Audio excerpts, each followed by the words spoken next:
I was born in this nondescript city in India. How did I get to build a data company that has Fortune 500 companies as clients? How did this happen? And this only happened because in every part of my life, I had an ally. Somebody who did not look like me, somebody who did not speak like me, but somebody who made me feel like an equal. Somebody who made me feel like I belonged.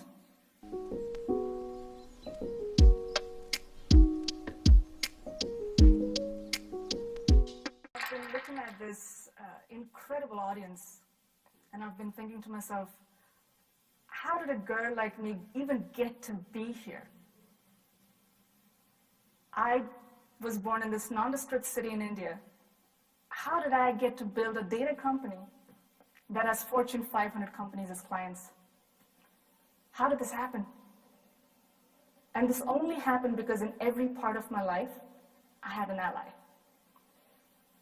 Somebody who did not look like me, somebody who did not speak like me, but somebody who made me feel like an equal. Somebody who made me feel like I belonged. So obviously, given these life experiences of mine, it's not a surprise that I chose to work in diversity, equity, and inclusion. But I'm also a math nerd. I'm a severe data nerd.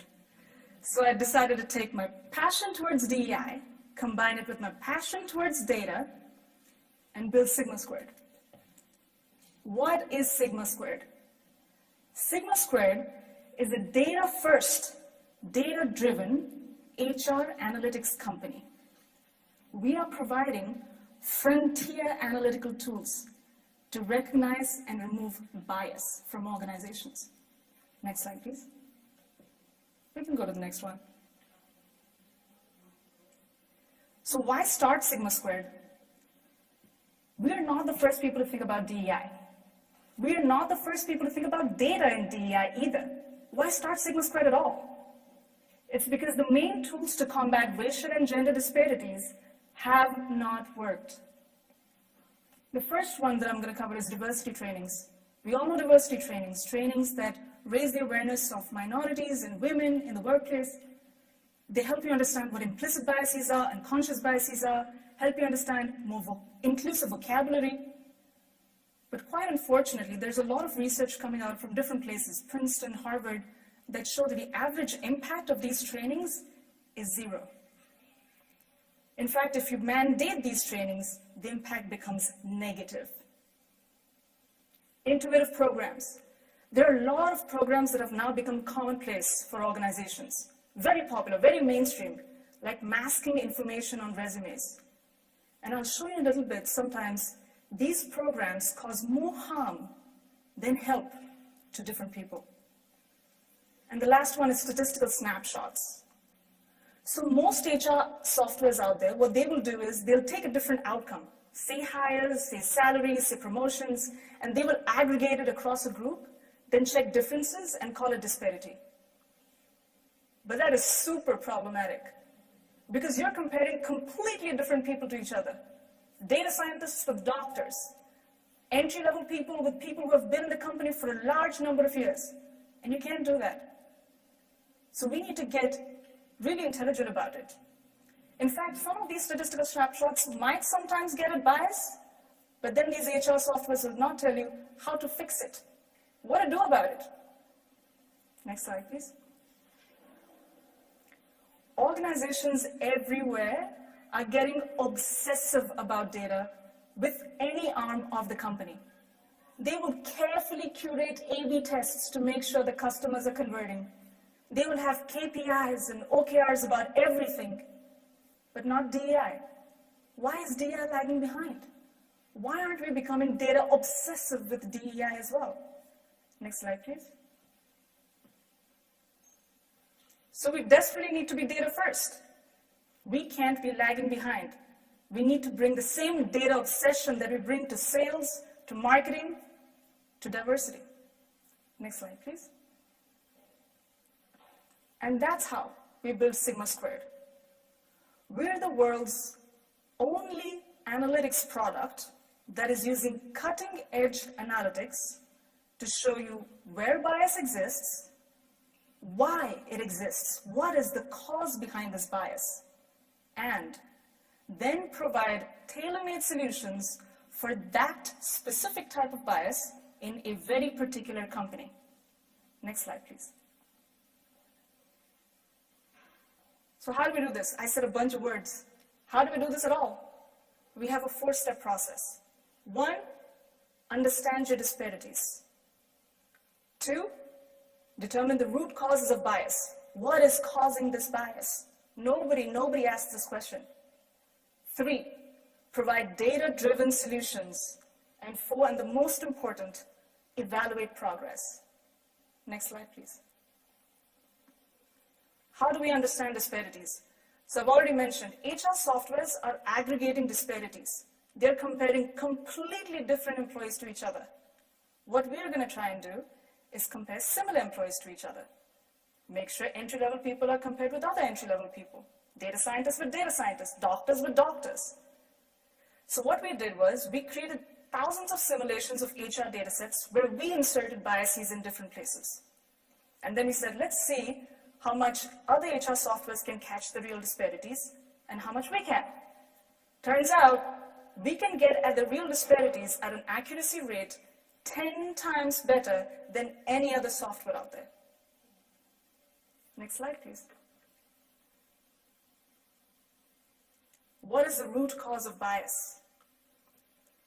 There is 50 years worth of literature in economics, in sociology, in psychology, all saying that biases are not the same. Sometimes it's prejudice.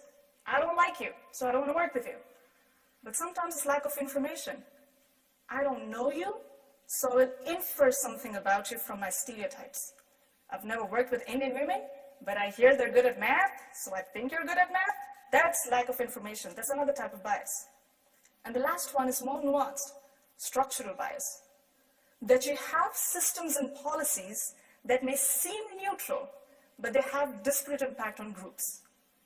For instance, employee referrals. Something as simple as employee referrals. You want your employees to refer to other applicants for hiring. But what if their networks are not diverse? So something as simple as employee referrals now stagnates your progress towards diversity. We have created more than 150 proprietary tests to understand if you have bias, what type of bias it is. Some of these tests have won Nobel Prizes. And we have been able to turn all of these tests into statistical analysis. Next slide, please. But why find out what the type of bias is? It's because then we can have solution for that type of bias. If training is what is required for the type of bias that you have, then training is what we will recommend. But if you have lack of information as a bias, we will never recommend masking information on resumes because that's going to make matters worse. So we need to make solutions be targeting the actual type of bias that exists in your organization. But in fact, we go a level further.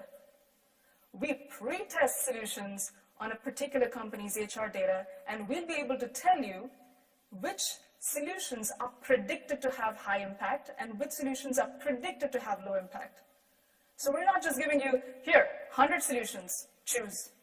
We're telling you, this solution will have a high impact, this solution will have a low impact, now choose. So that you can have some kind of guidance on which solution might work. Next slide, please. Like I said, this is the most important one. Evaluating progress.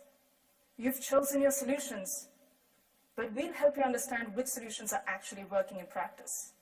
You can double down on the solutions that are working, remove the solutions that are not, and keep iterating. Next slide, please. So I want to show, take just a minute to show you how Sigma Squared has worked in action in the real world. We were working with a group of mid-sized hospitals. They've been around since 2006. They had about 2,000 employees, 46% female employees. The managing director was a woman, and she was trying really hard to remove the wage gap between female employees and male employees. And she tried a bunch of programs, she tried a bunch of trainings, and nothing was working, so she invited us. We went there. It was a 33% wage gap that she told us. And we said, okay, let's look at the data a little deeper. Next slide, please. First thing we did, let's look at actual disparities. Let's not look at just an average, because you're comparing nurses with doctors, and that is just not the way to do it. So we looked at actual disparities, similar employees. Turns out, the wage gap was 11%, not 33. And this is important because the managing director was feeling a little defeated about 33. She was like, 33, I don't even know where to start. With 11%, she said, all right, this is a goal. Like, I can work towards this. So we helped her understand the adjusted disparity was 11%. Next slide, please. Then we tried to understand where this 11% was coming from.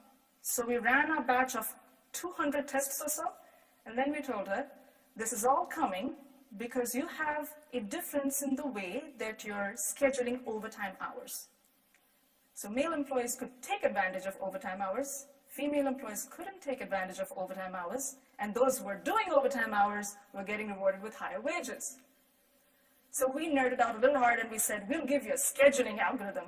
Let's find out every person's time availability, and then we can do schedules according to that. And she said, this is too much for me. This is complicated. I'll do something that my female employees have been telling me to do since a long time ago. I'll just change their shifts.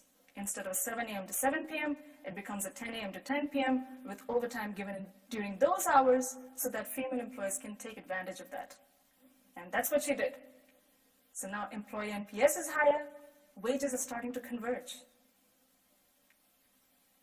So I just want to take like 2 minutes again to say, imagine this software in which you can upload your HR data and it tells you exactly where bias is, which level, which department, which outcome.